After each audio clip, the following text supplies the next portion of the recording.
ನಮಸ್ಕಾರ. ಮೊದಲಿಗೆ ವಿಧಾನಸಭೆ ಕಲಾಪ ಆರಂಭವಾಗುತ್ತಿದ್ದಂತೆ ಸಭಾಧ್ಯಕ್ಷ ಯುಟಿ ಖಾದರ್ ಹುಟ್ಟುಹಬ್ಬ ಆಚರಿಸಿಕೊಂಡ ಸಚಿವ ಕೆಎಚ್ ಮುನಿಯಪ್ಪ ಸೇರಿದಂತೆ ಹಲವು ಶಾಸಕರಿಗೆ ಶುಭ ಕೋರಿದರು. ಸಂಸತ್ ಕಲಾಪದ ದೈನಂದಿನ ಚಟುವಟಿಕೆಯಲ್ಲಿ ಹುಟ್ಟುಹಬ್ಬ ಆಚರಿಸಿಕೊಳ್ಳುವವರಿಗೆ ಶುಭ ಹಾರೈಸುವ ಸಂಪ್ರದಾಯವಿದೆ. ಇದನ್ನು ಮುಂದುವರೆಸುವಂತೆ ಸಚಿವ ಮುನಿಯಪ್ಪ ಸಲಹೆ ನೀಡಿದ್ದಾರೆ. ಅದನ್ನು ಪಾಲಿಸಲಾಗುವುದು ಎಂದರು.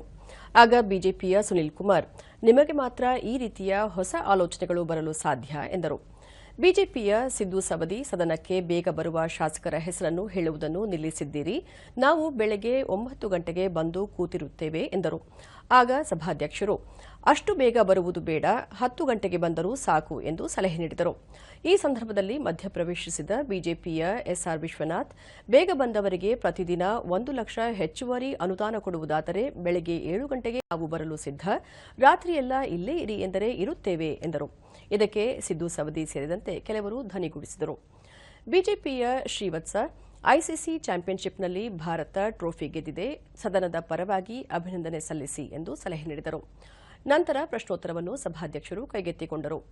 ಆಡಳಿತ ಪಕ್ಷದ ಲಕ್ಷ್ಮಣ್ ಸವದಿ ಪ್ರಶ್ನೆಗೆ ಉತ್ತರಿಸಿದ ಅಲ್ಪಸಂಖ್ಯಾತ ಕಲ್ಯಾಣ ಸಚಿವ ಜಮೀರ್ ಅಹ್ಮದ್ ಖಾನ್, ಜೈನ ಸಮುದಾಯ ಅಭಿವೃದ್ಧಿಗಾಗಿ ರಾಜ್ಯದಲ್ಲಿ ಪ್ರತ್ಯೇಕ ಜೈನ ಅಭಿವೃದ್ಧಿ ನಿಗಮ ಸ್ಥಾಪಿಸುವ ಪ್ರಸ್ತಾಪ ಸರ್ಕಾರದ ಮುಂದಿದೆ.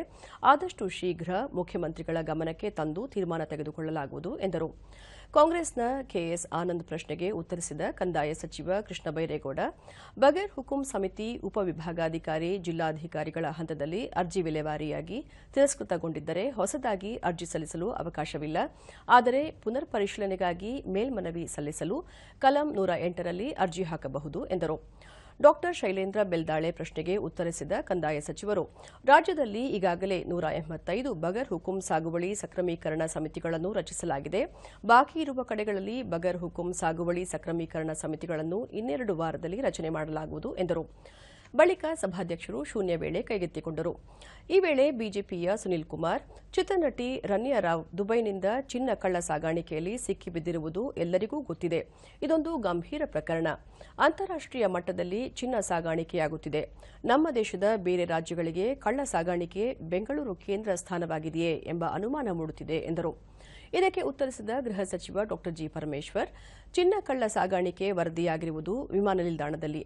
ಕೇಂದ್ರ ಕಂದಾಯ ಗುಪ್ತಚರ ಇಲಾಖೆ ಅಧಿಕಾರಿಗಳು ಕಾರ್ಯಾಚರಣೆ ನಡೆಸಿದ್ದಾರೆ.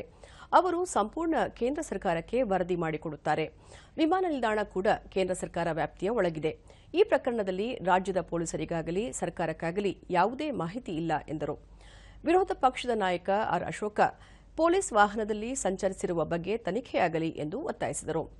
ಜೆಡಿಎಸ್ನ ಶಾಸಕಾಂಗ ಪಕ್ಷದ ನಾಯಕ ಸಿಬಿ ಸುರೇಶ್ ಬಾಬು, ತೊಗರಿಗೆ ಮಾರುಕಟ್ಟೆಯಲ್ಲಿ ಬೆಲೆ ಕುಸಿತವಾಗಿದೆ. ಸರ್ಕಾರ ಕ್ವಿಂಟಾಲ್ಗೆ ಕನಿಷ್ಠ 10,000 ರೂಪಾಯಿ ಬೆಂಬಲ ಬೆಲೆ ಘೋಷಣೆ ಮಾಡಬೇಕೆಂದು ರೈತರು ಪ್ರತಿಭಟನೆ ನಡೆಸುತ್ತಿದ್ದಾರೆ. ಕೃಷಿ ಇಲಾಖೆಯವರು 1.82 ಲಕ್ಷ ಹೆಕ್ಟೇರ್ನಲ್ಲಿ ಬೆಳೆ ನಾಶವಾಗಿದೆ ಎಂದು ವರದಿ ನೀಡಿದ್ದಾರೆ. ವಾಸ್ತವವಾಗಿ 4 ಲಕ್ಷ ಹೆಕ್ಟೇರ್ನಲ್ಲಿ ಬೆಳೆ ನಷ್ಟವಾಗಿದ್ದು, ಬೆಳೆಗಾರರಿಗೆ ಅಗತ್ಯ ನೆರವು ನೀಡಬೇಕು ಎಂದು ಒತ್ತಾಯಿಸಿದರು. ಕೃಷಿ ಮಾರುಕಟ್ಟೆ ಸಚಿವ ಶಿವಾನಂದ ಪಾಟೀಲ್ ಪ್ರತಿಕ್ರಿಯಿಸಿ, ತೊಗರಿಯನ್ನು ಬೆಂಬಲ ಬೆಲೆಗೆ ಖರೀದಿಸಲು 160 ಕೋಟಿ ರೂಪಾಯಿ ಅನುದಾನ ಒದಗಿಸಲಾಗಿದ್ದು, ಈಗಾಗಲೇ ಪ್ರಕ್ರಿಯೆ ಆರಂಭವಾಗಿದೆ. ಬೆಳೆ ಸಮೀಕ್ಷೆ ಕೃಷಿ ಇಲಾಖೆ ವ್ಯಾಪ್ತಿಗೆ ಒಳಪಡಲಿದ್ದು, ಅದರ ಬಗ್ಗೆ ಸಚಿವರ ಜೊತೆ ಮಾತುಕತೆ ನಡೆಸಿ ಮಾಹಿತಿ ಕೊಡಿಸುತ್ತೇನೆ ಎಂದರು. ನಂತರ ಶಾಸನ ರಚನಾ ಕಲಾಪದಲ್ಲಿ ಕಾನೂನು ಮತ್ತು ಸಂಸದೀಯ ವ್ಯವಹಾರಗಳ ಸಚಿವ ಎಚ್ಕೆ ಪಾಟೀಲ್, ಮುಖ್ಯಮಂತ್ರಿ ಸಿದ್ದರಾಮಯ್ಯ ಪರವಾಗಿ 2025ನೇ ಸಾಲಿನ ಕರ್ನಾಟಕ ಕಿರು ಸಾಲ ಮತ್ತು ಸಣ್ಣ ಸಾಲ ಬಲವಂತದ ಕ್ರಮಗಳ ಪ್ರತಿಬಂಧಕ ವಿಧೇಯಕ ಪರ್ಯಾಲೋಚನೆ ಮತ್ತು ಅಂಗೀಕಾರಕ್ಕೆ ಮನವಿ ಮಾಡಿದರು. ಕಾಯ್ದೆ ಕುರಿತು ವಿವರಣೆ ನೀಡಿದ ಸಚಿವರು, ಬಲವಂತವಾಗಿ ಸಾಲ ವಸೂಲಿ ಮಾಡುವುದು, ಅಧಿಕ ಬಡ್ಡಿ ವಿಧಿಸಿ ತೊಂದರೆ ಕೊಡುವುದರಿಂದ ಸಾಲಗಾರರು ಬೀದಿಗೆ ಬರುವಂತಹ ಮತ್ತು ಆತ್ಮಹತ್ಯೆ ಮಾಡಿಕೊಳ್ಳುವ ಪರಿಸ್ಥಿತಿಗೆ ದೂಡುವುದನ್ನು ತಡೆಯಲು ಹಾಗೂ ತಪ್ಪಿತಸ್ಥರಿಗೆ 10 ವರ್ಷ ಶಿಕ್ಷೆ ಹಾಗೂ 5 ಲಕ್ಷ ರೂಪಾಯಿ ದಂಡ ವಿಧಿಸಲು ಅವಕಾಶ ಕಲ್ಪಿಸಲಾಗಿದೆ. ಜೊತೆಗೆ ದುಪ್ಪಟ್ಟು ಬಡ್ಡಿ ವಿಧಿಸಿ ಸಾಲಗಾರರನ್ನು ತೊಂದರೆಗೆ ಸಿಲುಕಿಸುವುದನ್ನು ತಡೆಯಲು ಈ ವಿಧೇಯಕವನ್ನು ತರಲಾಗಿದೆ ಎಂದರು. ಈ ವಿಧೇಯಕ ಕುರಿತು ಪಕ್ಷ ಭೇದ ಮರೆತು ಶಾಸಕರು ಕೆಲವು ಉಪಯುಕ್ತ ಸಲಹೆಗಳನ್ನು ನೀಡಿದರು. ವಿರೋಧ ಪಕ್ಷದ ನಾಯಕ ಆರ್ ಅಶೋಕ, ಈಗ ಜಾರಿಯಲ್ಲಿರುವ ಕಾಯ್ದೆಗಳ ಮೂಲಕವೇ ಹಣಕಾಸು ದಂಧೆಕೋರರನ್ನು ಬಗ್ಗು ಬಡಿಯಬಹುದಾಗಿತ್ತು. ಸರ್ಕಾರ ಸೂಕ್ತ ಕ್ರಮ ಕೈಗೊಳ್ಳುವಲ್ಲಿ ಸಂಪೂರ್ಣ ವಿಫಲವಾಯಿತು. ಕೆಲವು ಬಡಜನರ ಪ್ರಾಣ ನಷ್ಟವಾಯಿತು ಎಂದು ಹೇಳಿದರು. ವಿರೋಧ ಪಕ್ಷದ ಉಪನಾಯಕ ಅರವಿಂದ್ ಬೆಲ್ಲದ್, ಕಾಂಗ್ರೆಸ್ ಸದಸ್ಯರಾದ ಲಕ್ಷ್ಮಣ್ ಸವದಿ, ರಂಗನಾಥ್, ನಂಜೇಗೌಡ ಸೇರಿದಂತೆ ಬಿಜೆಪಿ ಶಾಸಕರು ಚರ್ಚೆಯಲ್ಲಿ ಪಾಲ್ಗೊಂಡು ಸಲಹೆ ನೀಡಿದರು. ನಂತರ ಪ್ರತಿಕ್ರಿಯಿಸಿದ ಕಾನೂನು ಸಚಿವ ಎಚ್ಕೆ ಪಾಟೀಲ್, ಆರ್ಥಿಕವಾಗಿ ದುರ್ಬಲ ಗುಂಪುಗಳು ಮತ್ತು ವ್ಯಕ್ತಿಗಳು, ವಿಶೇಷವಾಗಿ ಮಹಿಳೆಯರು, ಮಹಿಳಾ ಸ್ವಸಹಾಯ ಸಂಘವನ್ನು ರಕ್ಷಿಸಲು ಉದ್ದೇಶಿಸಲಾಗಿದೆ. ಮೈಕ್ರೋ ಫೈನಾನ್ಸ್ ಸಂಸ್ಥೆಗಳು, ಸಾಲ ನೀಡಿಕೆ ಏಜೆನ್ಸಿಗಳು, ಸಂಸ್ಥೆಗಳನ್ನು ನಿಯಂತ್ರಿಸಲು ಪರಿಣಾಮಕಾರಿಯಾದ ವ್ಯವಸ್ಥೆ ಒಳಗೊಂಡಿದೆ ಎಂದರು. ಬಳಿಕ ಸಭಾಧ್ಯಕ್ಷ ಯುಟಿ ಖಾದರ್ ಮತಕ್ಕೆ ಹಾಕಿದಾಗ ವಿಧೇಯಕಕ್ಕೆ ಅನುಮೋದನೆ ದೊರೆಯಿತು. ಸಹಕಾರ ಸಚಿವ ಕೆಎನ್ ರಾಜಣ್ಣ 2025ನೇ ಸಾಲಿನ ಕರ್ನಾಟಕ ಗಿರವಿದಾರರ ತಿದ್ದುಪಡಿ ವಿಧೇಯಕ ಮಂಡಿಸಿದರು. ಈ ವಿಧೇಯಕ ಬಲವಂತದ ವಸೂಲಿಗೆ ತೊಂದರೆ ಕೊಡುವುದನ್ನು ನಿಷೇಧಿಸಲಾಗಿದೆ. 1,000 ದಂಡ ಇರುವುದನ್ನು 5 ಲಕ್ಷ ರೂಪಾಯಿವರೆಗೆ ಹೆಚ್ಚಿಸಲಾಗಿದೆ. 6 ತಿಂಗಳ ಶಿಕ್ಷೆಯನ್ನು 10 ವರ್ಷಗಳಿಗೆ ಹೆಚ್ಚಿಸಲಾಗಿದೆ. 1 ತಿಂಗಳು ಎಂಬುದರ ಬದಲಾಗಿ 3 ವರ್ಷ ಎಂದು ತಿದ್ದುಪಡಿ ಮಾಡಲಾಗಿದೆ ಎಂದರು. 2025ನೇ ಸಾಲಿನ ಮಿತಿಮೀರಿದ ಬಡ್ಡಿ ವಿಧಿಸುವಿಕೆ ನಿಷೇಧ ತಿದ್ದುಪಡಿ ವಿಧೇಯಕ ಹಾಗೂ 2025ನೇ ಸಾಲಿನ ಕರ್ನಾಟಕ ಲೇವಾದೇವಿದಾರರ ತಿದ್ದುಪಡಿ ವಿಧೇಯಕವನ್ನು ತಿದ್ದುಪಡಿಯೊಂದಿಗೆ ಅಂಗೀಕರಿಸಬೇಕು ಎಂದು ಮನವಿ ಮಾಡಿದರು. ಆಗ ಸಭಾಧ್ಯಕ್ಷ ಯುಟಿ ಖಾದರ್ 3 ವಿಧೇಯಕಗಳನ್ನು ಪ್ರತ್ಯೇಕವಾಗಿ ಮತಕ್ಕೆ ಹಾಕಿದಾಗ ಧ್ವನಿಮತದ ಅಂಗೀಕಾರ ದೊರೆಯಿತು. ಬೆಂಗಳೂರು ನಗರಾಭಿವೃದ್ಧಿ ಸಚಿವರೂ ಆಗಿರುವ ಉಪಮುಖ್ಯಮಂತ್ರಿ ಡಿಕೆ ಶಿವಕುಮಾರ್ ಗ್ರೇಟರ್ ಬೆಂಗಳೂರು ವಿಧೇಯಕ ಮಂಡಿಸಿ ಪರ್ಯಾಲೋಚನೆಗೆ ವಿವರಣೆ ನೀಡಿದರು. ಕೆಂಪೇಗೌಡರು ಬೆಂಗಳೂರನ್ನು ಸ್ಥಾಪಿಸಿದರು. ಇಡೀ ವಿಶ್ವವೇ ಬೆಂಗಳೂರಿನತ್ತ ನೋಡುತ್ತಿದೆ. ಜನಸಂಖ್ಯೆ ಆಧಾರದ ಮೇಲೆ ಬೆಂಗಳೂರು ಬೆಳೆಯುತ್ತಿದೆ. ಆಡಳಿತಾತ್ಮಕ ದೃಷ್ಟಿಯಿಂದ ವಿಭಜನೆ ಅನಿವಾರ್ಯ ಎಂದರು. ಹಿಂದೆ ಬೇರೆ ಬೇರೆ ಕಾಲದಲ್ಲಿ ನಡೆದ ವಿಸ್ತರಣೆಯನ್ನು ವಿವರಿಸಿದ ಅವರು, ನಮ್ಮ ಸರ್ಕಾರ 2023ರಲ್ಲಿ ಬ್ರ್ಯಾಂಡ್ ಬೆಂಗಳೂರು ಸಮಿತಿ ರಚನೆ ಮಾಡಲಾಗಿತ್ತು. ಬೆಂಗಳೂರು ಎಲ್ಲರಿಗೂ ಸೇರಿದೆ. ಈ ಸಂಬಂಧ ಸದನ ಸಮಿತಿ 15ಕ್ಕೂ ಹೆಚ್ಚು ಸಭೆಗಳನ್ನು ನಡೆಸಿದೆ. ಎಲ್ಲ ಪಕ್ಷಗಳ ಸದಸ್ಯರು ಸಮಿತಿಯಲ್ಲಿ ತಜ್ಞರ ಸಲಹೆ, ಸಾರ್ವಜನಿಕರ ಹಾಗೂ ಜನಪ್ರತಿನಿಧಿಗಳ ಅಭಿಪ್ರಾಯ ಸಂಗ್ರಹಿಸಲಾಗಿದೆ. ಬೆಂಗಳೂರಿನಲ್ಲಿ 1ರಿಂದ 7 ಪಾಲಿಕೆ ಮಾಡಲು ಅವಕಾಶವಿದೆ. ವಿಭಜನೆಯ ವೇಳೆ ಎಲ್ಲರೊಂದಿಗೆ ಚರ್ಚೆ ಮಾಡಿ ಸಲಹೆ ಪಡೆದು ನಂತರ ನಿರ್ಧಾರ ತೆಗೆದುಕೊಳ್ಳುತ್ತೇವೆ ಎಂದು ಹೇಳಿದರು. ಸ್ಥಳೀಯ ಸಮಿತಿಗಳು ಶಾಸಕರ ಅಧ್ಯಕ್ಷತೆಯಲ್ಲಿ ರಚನೆಯಾಗಲಿದೆ. ಪಾಲಿಕೆಯ ಸ್ವರೂಪ ಬದಲಾವಣೆಯಾಗುವುದಿಲ್ಲ. ಗ್ರೇಟರ್ ಬೆಂಗಳೂರು ಸಮಿತಿಗೆ ಮುಖ್ಯಮಂತ್ರಿ ಅವರು ಅಧ್ಯಕ್ಷರಾಗಲಿದ್ದು, ಜನಪ್ರತಿನಿಧಿಗಳನ್ನು ವಿವಿಧ ಏಜೆನ್ಸಿಯವರನ್ನು ಒಳಗೊಳ್ಳಲಾಗಿದೆ. ಪೊಲೀಸರು, ನೀರು ಸರಬರಾಜು, ಸಾರಿಗೆ, ಅಗ್ನಿಶಾಮಕ, ನಗರ ಯೋಜನೆ ಸೇರಿ ಎಲ್ಲರೂ ಸಮಿತಿ ಸದಸ್ಯರಾಗಿರುತ್ತಾರೆ ಎಂದು ಹೇಳಿದರು. ವಿರೋಧ ಪಕ್ಷದ ನಾಯಕ ಆರ್ ಅಶೋಕ, ಬೆಂಗಳೂರನ್ನು ಆಡಳಿತಾತ್ಮಕವಾಗಿ ವಿಭಾಗ ಮಾಡಿಕೊಳ್ಳಿ, ಆದರೆ ವಿಭಜನೆ ಮಾಡಬೇಡಿ ಎಂದರು. ಆಗ ಬಿಜೆಪಿಯ ಹಲವು ಸದಸ್ಯರು ಧ್ವನಿಗೂಡಿಸಿದರು. ಬೆಂಗಳೂರಿನ ಎಲ್ಲಾ ಶಾಸಕರಿಗೂ ಚರ್ಚೆಗೆ ಅವಕಾಶ ನೀಡಿ, ಚರ್ಚೆ ಮಾಡದೆ ಏಕಾಏಕಿ ಮಸೂದೆ ಅಂಗೀಕಾರಗೊಳ್ಳಬಾರದು ಎಂದು ಪಟ್ಟು ಹಿಡಿದರು. ಭೋಜನ ವಿರಾಮದ ಬಳಿಕ ಆಡಳಿತ ಮತ್ತು ಪ್ರತಿಪಕ್ಷದ ಸದಸ್ಯರು ಚರ್ಚೆಯಲ್ಲಿ ಭಾಗವಹಿಸಿ ಸಲಹೆ, ಸೂಚನೆಗಳನ್ನು ನೀಡಿದರು. ನಂತರ ಸಭಾಧ್ಯಕ್ಷರು ಮಸೂದೆಯನ್ನು ಮತಕ್ಕೆ ಹಾಕುವ ವೇಳೆ ವಿಧೇಯಕವನ್ನು ವಿರೋಧಿಸಿ ಬಿಜೆಪಿ, ಜೆಡಿಎಸ್ ಸದಸ್ಯರು ಸಭಾತ್ಯಾಗ ಮಾಡಿದರು. ನಂತರ ಸಭಾಧ್ಯಕ್ಷರು ಧ್ವನಿಮತದ ಮೂಲಕ ಅಂಗೀಕಾರವಾಗಿದೆ ಎಂದು ಪ್ರಕಟಿಸಿದರು. ಕೃಷಿ ಮಾರುಕಟ್ಟೆ ಸಚಿವ ಶಿವಾನಂದ ಪಾಟೀಲ್ 2025 ಕರ್ನಾಟಕ ಕೃಷಿ ಮಾರುಕಟ್ಟೆ ವ್ಯವಹಾರ ಮತ್ತು ಅಭಿವೃದ್ಧಿ ನಿಯಂತ್ರಣ ವಿಧೇಯಕ ಪರ್ಯಾಲೋಚನೆಗೆ ಮಂಡಿಸಿದರು. ಹಿಂದಿನ ಸರ್ಕಾರ ಎಪಿಎಂಸಿ ಕಾಯ್ದೆ ಸೆಕ್ಷನ್ 8 117ಕ್ಕೆ ತಿದ್ದುಪಡಿ ತಂದಿತ್ತು. ಅದಕ್ಕೆ ಸರಿಪಡಿಸುತ್ತಿದ್ದೇವೆ. ಇ ಕಾಮರ್ಸ್ ವಹಿವಾಟು ಕೂಡ ಸೆಸ್ ವ್ಯಾಪ್ತಿಗೆ ಸೇರಿಸಲು ಸೆಕ್ಷನ್ 13A ಸೇರಿಸಲಾಗುತ್ತಿದೆ ಎಂದು ವಿವರಿಸಿದರು. ಕಾಯ್ದೆ ಅಂಗೀಕಾರಗೊಂಡಿದೆ ಎಂದು ಸಭಾಧ್ಯಕ್ಷರು ಪ್ರಕಟಿಸಿದರು.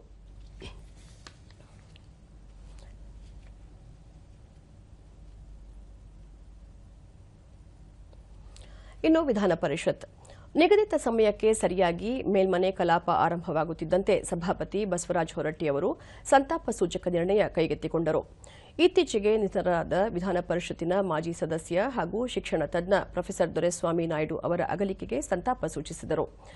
ಈ ವೇಳೆ ಸಭಾಪತಿಗಳು ಶಿಕ್ಷಣ ಕ್ಷೇತ್ರಕ್ಕೆ, ಅದರಲ್ಲೂ ಪ್ರಮುಖವಾಗಿ ಉನ್ನತ ಶಿಕ್ಷಣ ಕ್ಷೇತ್ರಕ್ಕೆ ವಿಶೇಷ ಕೊಡುಗೆ ನೀಡಿದ್ದ ದೊರೆಸ್ವಾಮಿ ನಾಯ್ಡು ಅವರ ಅಗಲಿಕೆಗೆ ಶಿಕ್ಷಣ ಕ್ಷೇತ್ರಕ್ಕೆ ತುಂಬಲಾರದ ನಷ್ಟವಾಗಿದೆ.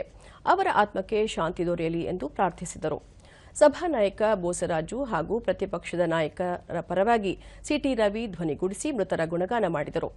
ಮೃತರ ಗೌರವಾರ್ಥ ಸದನದ ಸದಸ್ಯರು 1 ನಿಮಿಷ ಮೌನ ಆಚರಿಸಿ ಶ್ರದ್ಧಾಂಜಲಿ ಸಲ್ಲಿಸಿದರು. ಬಳಿಕ ಸಭಾಪತಿ ಬಸವರಾಜ ಹೊರಟ್ಟಿ ಪ್ರಶ್ನೋತ್ತರ ಕಲಾಪ ಕೈಗೆತ್ತಿಕೊಂಡರು. ಈ ವೇಳೆ ವಿರೋಧ ಪಕ್ಷದ ಮುಖ್ಯ ಸಚೇತಕ ಎನ್ ರವಿಕುಮಾರ್ ಸೇರಿದಂತೆ ಮತ್ತಿತರರು ಹಂಪಿಯಲ್ಲಿ ನಡೆದ ಸಾಮೂಹಿಕ ಅತ್ಯಾಚಾರ ಘಟನೆ ಕುರಿತು ಪ್ರಸ್ತಾಪಿಸಿ ಚರ್ಚೆಗೆ ಅವಕಾಶ ನೀಡಬೇಕೆಂದು ಸಭಾಪತಿಗಳಿಗೆ ಮನವಿ ಮಾಡಿದರು. ಈ ಹಂತದಲ್ಲಿ ಸಭಾಪತಿಗಳು, ಈ ಸಂಬಂಧ ಚರ್ಚೆಗೆ ನೋಟಿಸ್ ಕೊಟ್ಟಿದ್ದೀರಾ? ಮೊದಲು ನೋಟಿಸ್ ಕೊಡಿ, ಆಮೇಲೆ ನೋಡೋಣ. ಈಗ ಪ್ರಶ್ನೋತ್ತರ ಕಲಾಪ ನಡೆಯಲಿ ಎಂದು ಆ ಚರ್ಚೆಗೆ ತೆರೆ ಎಳೆದು ಪ್ರಶ್ನೋತ್ತರ ಕೈಗೆತ್ತಿಕೊಂಡರು. ಸದಸ್ಯ ಮಂಜುನಾಥ್ ಭಂಡಾರಿ ಪ್ರಶ್ನೆಗೆ ಉತ್ತರಿಸಿದ ಉನ್ನತ ಶಿಕ್ಷಣ ಸಚಿವ ಡಾ ಎಂಸಿ ಸುಧಾಕರ್, ರಾಜ್ಯದಲ್ಲಿ ಖಾಸಗಿ ಎಂಜಿನಿಯರ್ ಕಾಲೇಜುಗಳಿಗೆ ಸರಿಸಮಾನಾಗಿ ಕೌಶಲ್ಯಾಭಿವೃದ್ಧಿ ಕೋರ್ಸ್ಗಳನ್ನು ಪ್ರಾರಂಭಿಸಲು ಸರ್ಕಾರ ತೀರ್ಮಾನಿಸಿದೆ. ಈಗಾಗಲೇ ದಾವಣಗೆರೆ ಮತ್ತು ಚಿಂತಾಮಣಿ ಕಾಲೇಜುಗಳಲ್ಲಿ ಕೌಶಲ್ಯಾಧಾರಿತ ಕೋರ್ಸ್ಗಳನ್ನು ಪ್ರಾರಂಭಿಸಲಾಗಿದೆ. ಇದಕ್ಕೆ ವಿದ್ಯಾರ್ಥಿಗಳಿಂದ ಉತ್ತಮ ಪ್ರತಿಕ್ರಿಯೆ ಕಂಡುಬಂದಿದೆ. ಒಟ್ಟು 11 ಕಾಲೇಜುಗಳಲ್ಲಿ ಈ ಕೋರ್ಸ್ಗಳನ್ನು ಅಳವಡಿಸಬೇಕು. ಪ್ರಾರಂಭಿಕ ಹಂತದಲ್ಲಿ 5 ಕಾಲೇಜುಗಳಲ್ಲಿ ಪ್ರಾರಂಭಿಸುತ್ತೇವೆ. ಬರುವ ದಿನಗಳಲ್ಲಿ ಹಂತ ಹಂತವಾಗಿ ಪ್ರಾರಂಭ ಮಾಡಲಿದ್ದೇವೆ ಎಂದು ತಿಳಿಸಿದರು. ದಿನೇಶ್ ಗೂಳಿಗೌಡ ಪ್ರಶ್ನೆಗೆ ಉತ್ತರಿಸಿದ ಇಂಧನ ಸಚಿವ ಕೆಜೆ ಜಾರ್ಜ್, ರಾಜ್ಯದಲ್ಲಿ ಅಕ್ರಮ ನೀರಾವರಿ ಪಂಪ್ಸೆಟ್ಗಳನ್ನು ಸಕ್ರಮಗೊಳಿಸುವ ಕುರಿತು ಶಾಸಕರು ಮತ್ತು ವಿಧಾನ ಪರಿಷತ್ ಸದಸ್ಯರ ಜೊತೆ ಚರ್ಚಿಸಿ 1 ವರ್ಷದೊಳಗೆ ಸೂಕ್ತ ನಿರ್ಧಾರ ಕೈಗೊಳ್ಳಲಾಗುವುದು. ಅಕ್ರಮ ಪಂಪ್ಸೆಟ್ಗಳನ್ನು ಸಕ್ರಮಗೊಳಿಸಬೇಕೆಂಬ ಬೇಡಿಕೆ ಹಲವು ವರ್ಷಗಳಿಂದ ಇವೆ. ಈ ಬಗ್ಗೆ ಸೂಕ್ತ ನಿರ್ಧಾರ ಕೈಗೊಳ್ಳಲಾಗುವುದು ಎಂದು ಹೇಳಿದರು. ಬಲ್ಕೇಶ್ ಬಾನು ಪ್ರಶ್ನೆಗೆ ಉತ್ತರಿಸಿದ ವೈದ್ಯಕೀಯ ಸಚಿವ ಡಾ ಶರಣ್ಪ್ರಕಾಶ್ ಪಾಟೀಲ್, ಇನ್ನು ಮುಂದೆ ಸರ್ಕಾರಿ ಆಸ್ಪತ್ರೆಗಳಲ್ಲಿ ಕರ್ತವ್ಯ ನಿರ್ವಹಿಸುವ ವೈದ್ಯರು ಬೆಳಗ್ಗೆ 9 ಗಂಟೆಯಿಂದ ಸಂಜೆ 4 ಗಂಟೆವರೆಗೆ ಕಡ್ಡಾಯವಾಗಿ ಕಾರ್ಯನಿರ್ವಹಿಸಲಿದ್ದು, ಯಾವುದೇ ಕಾರಣಕ್ಕೂ ಬೇರೆ ಸ್ಥಳಗಳಲ್ಲಿ ಪ್ರಾಕ್ಟೀಸ್ ಮಾಡುವಂತಿಲ್ಲ ಎಂದರು. ಚಿದಾನಂದ ಎಂ ಗೌಡ ಪ್ರಶ್ನೆಗೆ ಉತ್ತರಿಸಿದ ಅರಣ್ಯ, ಜೀವಿಶಾಸ್ತ್ರ ಮತ್ತು ಪರಿಸರ ಸಚಿವ ಈಶ್ವರ್ ಖಂಡ್ರೆ, ಶಿರಾ ತಾಲೂಕು ಮುದಿಗೆರೆಯ ಅಮೃತ್ ಮಹಲ್ ಕಾವಲ್ನ 3025 ಎಕರೆ ಅರಣ್ಯ ಪ್ರದೇಶವನ್ನು ಅರಣ್ಯವಾಗಿ ಉಳಿಸಿ ಅಭಿವೃದ್ಧಿಪಡಿಸಲಾಗುವುದು. ಮುದಿಗೆರೆ ಅಮೃತ್ ಮಹಲ್ ಅನ್ನು ರಾಜ್ಯ ಅರಣ್ಯ ಎಂದು ಅಂದಿನ ಮೈಸೂರು ಮಹಾರಾಜರು 1900ರಲ್ಲಿ ಅಧಿಸೂಚನೆ ಹೊರಡಿಸಿದ್ದಾರೆ. ಒಂದು ಬಾರಿ ಅರಣ್ಯ ಎಂದು ಅಧಿಸೂಚನೆ ಆದ ಮೇಲೆ ಅದು ಅರಣ್ಯವಾಗೇ ಇರುತ್ತದೆ. ಅರಣ್ಯ ಭೂಮಿಯನ್ನು ಮಂಜೂರು, ದಾನ ಮಾಡಲು ಅವಕಾಶ ಇಲ್ಲ ಎಂದು ಸ್ಪಷ್ಟಪಡಿಸಿದರು. ಸಿಟಿ ರವಿ ಪ್ರಶ್ನೆಗೆ ಉತ್ತರಿಸಿದ ಆಹಾರ ಮತ್ತು ನಾಗರಿಕ ಸರಬರಾಜು ಸಚಿವ ಕೆಎಚ್ ಮುನಿಯಪ್ಪ, ಅನರ್ಹ ಬಿಪಿಎಲ್ ಫಲಾನುಭವಿಗಳನ್ನು ಪತ್ತೆ ಹಚ್ಚಿ ಅರ್ಹರಿಗೆ ಸರ್ಕಾರಿ ಸೌಲಭ್ಯ ದೊರಕಿಸುವ ಸದುದ್ದೇಶದಿಂದ ಗ್ರಾಮ ಮಟ್ಟದಲ್ಲಿ ಸಮಿತಿ ರಚನೆ ಮಾಡಲಾಗುವುದು. ಅಧಿವೇಶನ ಮುಗಿದ ನಂತರ ಮೊದಲು ಜಿಲ್ಲಾ ಮಟ್ಟದ ಅಧಿಕಾರಿಗಳ ಸಭೆ ನಡೆಸಲಾಗುವುದು. ನಂತರ ಗ್ರಾಮ ಮಟ್ಟದಲ್ಲಿ ಕಂದಾಯ ನಿರೀಕ್ಷಕರು, ಗ್ರಾಮ ಲೆಕ್ಕಿಗರು, ಪಿಡಿಒ ಸೇರಿದಂತೆ ಮತ್ತಿತರ ನೇತೃತ್ವದಲ್ಲಿ ಸಮಿತಿಯನ್ನು ರಚನೆ ಮಾಡಲಾಗುವುದು ಎಂದು ಹೇಳಿದರು. ಉಮಾಶ್ರೀ ಪ್ರಶ್ನೆಗೆ ಉತ್ತರಿಸಿದ ವೈದ್ಯಕೀಯ ಶಿಕ್ಷಣ ಸಚಿವ ಡಾ ಶರಣ್ಪ್ರಕಾಶ್ ಪಾಟೀಲ್, ಮಕ್ಕಳಲ್ಲಿ ವರ್ಷದಿಂದ ವರ್ಷಕ್ಕೆ ವ್ಯಾಪಕವಾಗಿ ಹೆಚ್ಚಾಗುತ್ತಿರುವ bone marrow aspiration and trephine biopsy BMAT ಸಂಸ್ಥೆಗಳನ್ನು ಮೈಸೂರು ಮತ್ತು ಹುಬ್ಬಳ್ಳಿಯಲ್ಲಿ ಪ್ರಾರಂಭಿಸಲಾಗುವುದು. ರಾಜ್ಯದ ಎಲ್ಲಾ ಹೋಬಳಿಗಳಲ್ಲೂ ಈ ಕೇಂದ್ರಗಳನ್ನು ಸ್ಥಾಪಿಸಬೇಕೆಂಬ ಉದ್ದೇಶವಿದೆ. ಪ್ರಾರಂಭಿಕ ಹಂತದಲ್ಲಿ ಹುಬ್ಬಳ್ಳಿ ಮತ್ತು ಮೈಸೂರಿನಲ್ಲಿ 2 ಕೇಂದ್ರಗಳನ್ನು ತೆರೆಯಲಾಗುವುದು. ಈಗಾಗಲೇ ಬೆಂಗಳೂರಿನ ಕಿದ್ವಾಯಿ ಆಸ್ಪತ್ರೆಯಲ್ಲಿ ಕ್ಯಾನ್ಸರ್ ತಪಾಸಣಾ ಘಟಕ ಕಾರ್ಯನಿರ್ವಹಿಸುತ್ತಿದೆ. ಇದೇ ರೀತಿ ಕಲಬುರಗಿಯಲ್ಲೂ ಕೇಂದ್ರವನ್ನು ಪ್ರಾರಂಭ ಮಾಡಿದ್ದೇವೆ. ಇಂದಿರಾ ಗಾಂಧಿ ಮಕ್ಕಳ ಆಸ್ಪತ್ರೆಯಲ್ಲೂ ಇದನ್ನು ತೆರೆಯಲು ಸಂಬಂಧಪಟ್ಟ ಅಧಿಕಾರಿಗಳಿಗೆ ಸೂಚನೆ ನೀಡಿದ್ದೇವೆ ಎಂದರು. ಚಿದಾನಂದ ಎಂ ಗೌಡ ಪ್ರಶ್ನೆಗೆ ಉತ್ತರಿಸಿದ ಅರಣ್ಯ, ಜೀವಿಶಾಸ್ತ್ರ ಮತ್ತು ಪರಿಸರ ಸಚಿವ ಈಶ್ವರ್ ಬಿ ಖಂಡ್ರೆ, ತುಮಕೂರು ಜಿಲ್ಲೆ ಬುಕ್ಕಾಪಟ್ಟಣ ಚಿಂಕಾರ ವನ್ಯಜೀವಿ ಧಾಮದಲ್ಲಿ ಪ್ರಾಣಿಗಳಿಗೆ ಆಹಾರ ಒದಗಿಸಲು ಹುಲ್ಲು ಬೀಜ ಬಿತ್ತನೆ, ನಾಟಿ ಮಾಡಲಾಗುತ್ತಿದ್ದು, ಅರಣ್ಯದಲ್ಲಿ ಪ್ರಾಣಿಗಳಿಗೆ ಬೇಸಿಗೆಯಲ್ಲಿ ನೀರಿನ ಕೊರತೆ ಎದುರಾಗದಂತೆ ಅಗತ್ಯ ಕ್ರಮ ಕೈಗೊಳ್ಳಲಾಗಿದೆ ಎಂದು ಸದನಕ್ಕೆ ಮಾಹಿತಿ ನೀಡಿದರು. ಅನಿಲ್ ಕುಮಾರ್ ಪ್ರಶ್ನೆಗೆ ಉತ್ತರಿಸಿದ ಪ್ರಾಥಮಿಕ ಶಿಕ್ಷಣ ಸಚಿವ ಮಧು ಬಂಗಾರಪ್ಪ, ಮಕ್ಕಳಿಗೆ ಮಧ್ಯಾಹ್ನದ ಬಿಸಿಯೂಟ ಯೋಜನೆಯಡಿ ನೀಡುತ್ತಿರುವ ಅಡುಗೆ ಎಣ್ಣೆ ಮತ್ತು ಬೇಳೆಕಾಳುಗಳನ್ನು ವಿಳಂಬವಾಗದಂತೆ ವಿತರಣೆ ಮಾಡಲಾಗುವುದು. ಈ ಸಂಬಂಧ ಯಾವುದೇ ನಿರ್ದಿಷ್ಟ ದೂರು ಬಂದಿಲ್ಲ. ದೂರು ಬಂದರೆ ತಕ್ಷಣ ಕ್ರಮ ಕೈಗೊಳ್ಳಲಾಗುವುದು ಎಂದರು. ಬಳಿಕ ಸಭಾಪತಿ ಬಸವರಾಜ ಹೊರಟ್ಟಿ ಲಿಖಿತ ಮೂಲಕ ಉತ್ತರ ಕೊಡುವ ಪ್ರಶ್ನೆಗಳನ್ನು ಮಂಡಿಸಲು ಸಭಾನಾಯಕ ಬೋಸರಾಜು ಅವರಿಗೆ ಸೂಚಿಸಿದರು. ಬಳಿಕ ಶೂನ್ಯ ವೇಳೆ ಕೈಗೆತ್ತಿಕೊಳ್ಳಲಾಯಿತು. ಈ ವೇಳೆ ಸದಸ್ಯರಾದ ಹೇಮಲತಾ ನಾಯಕ್, ಹನುಮಂತ ನಿರಾಣಿ, ಬಿಕೆ ಹರಿಪ್ರಸಾದ್, ಸಾಬಣ್ಣ ತಳವಾರ, ಬಲ್ಕೇಶ್ ಬಾನು ಸೇರಿದಂತೆ ಮತ್ತಿತರರ ಸದಸ್ಯರು ಹಲವಾರು ವಿಷಯಗಳನ್ನು ಪ್ರಸ್ತಾಪಿಸಿದರು. ಸಂಬಂಧಪಟ್ಟ ಸಚಿವರಿಂದ ಸದಸ್ಯರಿಗೆ ಉತ್ತರ ಕೊಡಿಸುವುದಾಗಿ ಸಭಾನಾಯಕ ಬೋಸರಾಜು ಹೇಳಿದರು. ನಂತರ ಸದನವನ್ನು ಮಧ್ಯಾಹ್ನದ ಭೋಜನದ ವಿರಾಮಕ್ಕೆ ಮುಂದೂಡಲಾಯಿತು. ಭೋಜನ ವಿರಾಮದ ನಂತರ ಸದನ ಸಮಾವೇಶಗೊಂಡಾಗ ಸಭಾಪತಿ ಬಸವರಾಜ ಹೊರಟ್ಟಿ ಹದಿಹರೆಯದ ಮಕ್ಕಳು ಎದುರಿಸುತ್ತಿರುವ ಸಮಸ್ಯೆ ಹಾಗೂ ಪರಿಹಾರೋಪಾಯಗಳ ಕುರಿತು ಸದನದಲ್ಲಿ ವಿಶೇಷ ಚರ್ಚೆಗೆ ಅವಕಾಶ ಮಾಡಿಕೊಟ್ಟರು. ಈ ವೇಳೆ ಬಿಜೆಪಿ ಹಿರಿಯ ಸದಸ್ಯೆ ಭಾರತಿ ಶೆಟ್ಟಿ ಚರ್ಚೆ ಆರಂಭಿಸಿ, ಹದಿಹರೆಯದ ವಯಸ್ಸಿನ ಮಕ್ಕಳು ಜೀವನದಲ್ಲಿ ಎಡವಿದರೆ ಸಮಸ್ಯೆ ಎದುರಿಸಬೇಕಾಗುತ್ತದೆ.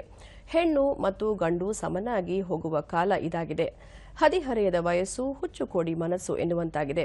ಸೈಬರ್ ವ್ಯಸನ ಹದಿಹರೆಯದ ಮಕ್ಕಳ ಮೇಲೆ ಪರಿಣಾಮ ಬೀರಲಿದೆ. ಈ ನಿಟ್ಟಿನಲ್ಲಿ ನೈತಿಕ ಶಿಕ್ಷಣ ಅಗತ್ಯ ಎಂದರು. ಆಗ ಮಧ್ಯಪ್ರವೇಶಿಸಿದ ಸಭಾಪತಿ, ಈ ಹಿಂದೆ ನೈತಿಕ ಶಿಕ್ಷಣದ ತರಗತಿಗಳು ಇರುತ್ತಿದ್ದವು, ಅದನ್ನು ಈಗಲೂ ಜಾರಿ ಮಾಡಿ ಎಂದು ಶಿಕ್ಷಣ ಸಚಿವರಿಗೆ ಸಲಹೆ ನೀಡಿದರು. ಸಭಾಪತಿಗಳ ಸೂಚನೆಗೆ ಪ್ರತಿಕ್ರಿಯಿಸಿದ ಸಚಿವ ಮಧು ಬಂಗಾರಪ್ಪ ಅಧಿಕಾರಿಗಳ ಜೊತೆ ಚರ್ಚೆ ಮಾಡಿ ತರಗತಿಗಳನ್ನು ಅಳವಡಿಸಲಾಗುವುದು ಎಂದು ಭರವಸೆ ನೀಡಿದರು.